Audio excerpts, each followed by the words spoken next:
we don't talk enough about how much punishment a person faces when they enter an American prison.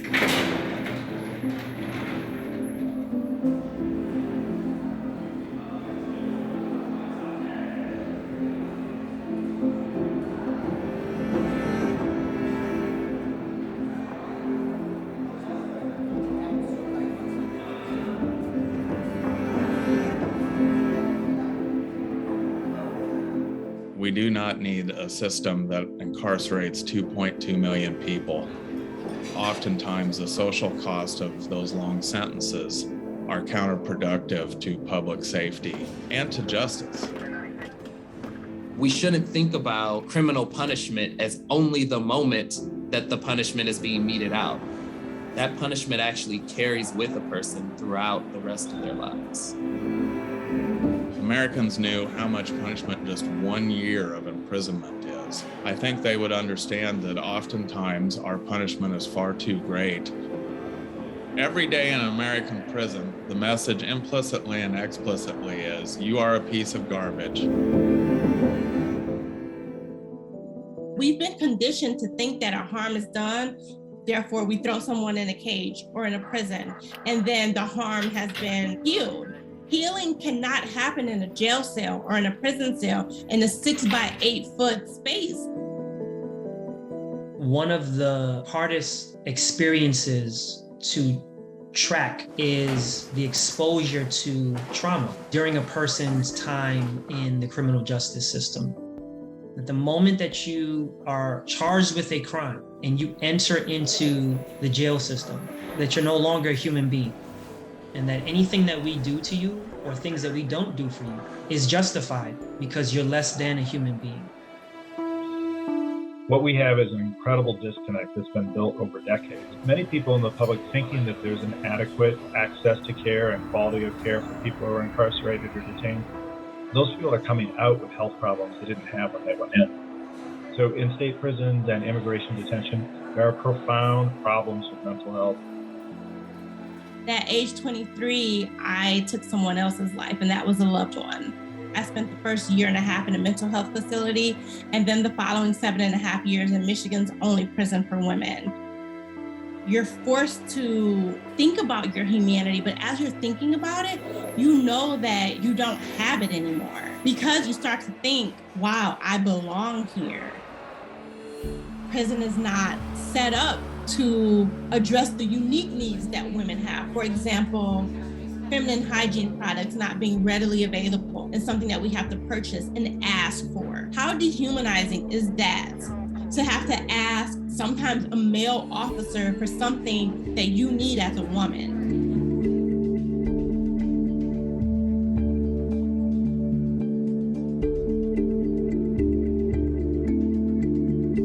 We don't think that women are in jail. For whatever reason, I never thought of a woman actually being on the other side until I got there. I quickly realized that what media was portraying wasn't actually what I was seeing. Women are being shackled during child labor.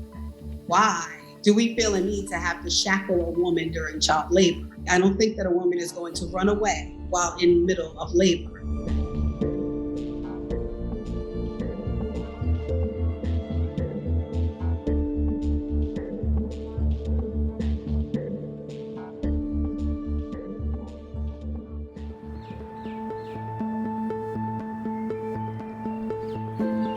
I had served my 6.5 years, and I was released from the New York State prison system on February 26th, 2010. I made 2 commitments to myself even before I exited prison. One is that I wasn't going to go back to prison, and 2, that I wanted to rebuild a legacy for myself, a narrative that I could tell my children. Fast forward 4 years later, at this point in my life, married, being a responsible community member, 1 week away from a graduate degree, and it's around 7:30 in the morning, and we hear a ring at the door. My wife and I look out the window and we see what looks like police. They told us that they were ICE agents and that they were there to arrest me. And it was because of my conviction at that point more than a decade ago.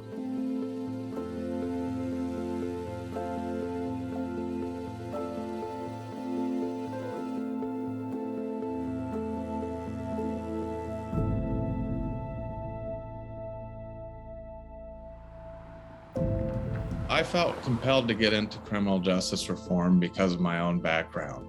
When I was in my early 20s, I committed 5 bank robberies and served nearly 11 years in federal prison for my role in those bank robberies. The great irony of the American criminal justice system is oftentimes the longer someone spends in corrections, the least likely they are to come out and be a corrected, law-abiding, and successful citizen. Prisons are incredibly dangerous and violent. It's not the place that people normally go to get personal growth. When someone comes up and yells in your face, you yell louder. When someone throws a punch at you, you throw too.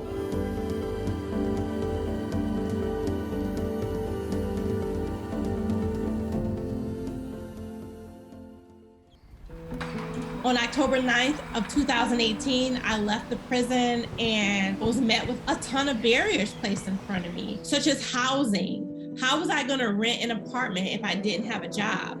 How was I going to rent an apartment if they don't rent to felons? How was I going to get a job if they don't hire felons? Folks who have criminal records have a harder time accessing housing. If they're able to access housing at all, they're much more likely to be unhoused. A much harder time being employed. There are many employers that as a practice will not hire someone with criminal records. Their family structures are disrupted.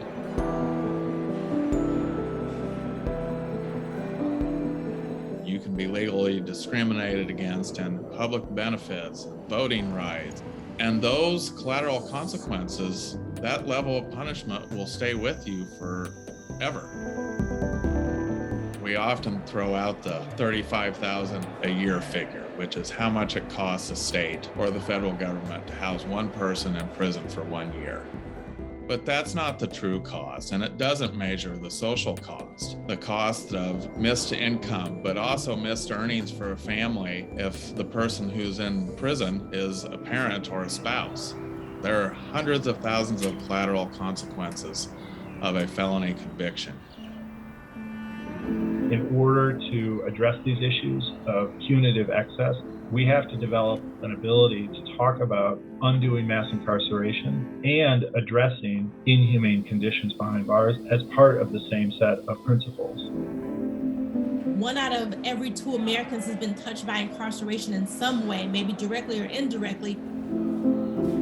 If we're going by what prisons are supposed to do, or people are supposed to reflect and be penitent, it's just about restoring people to their wholeness and not breaking them apart and making them feel like they're nothing. Everyone is capable of redemption and growth and change.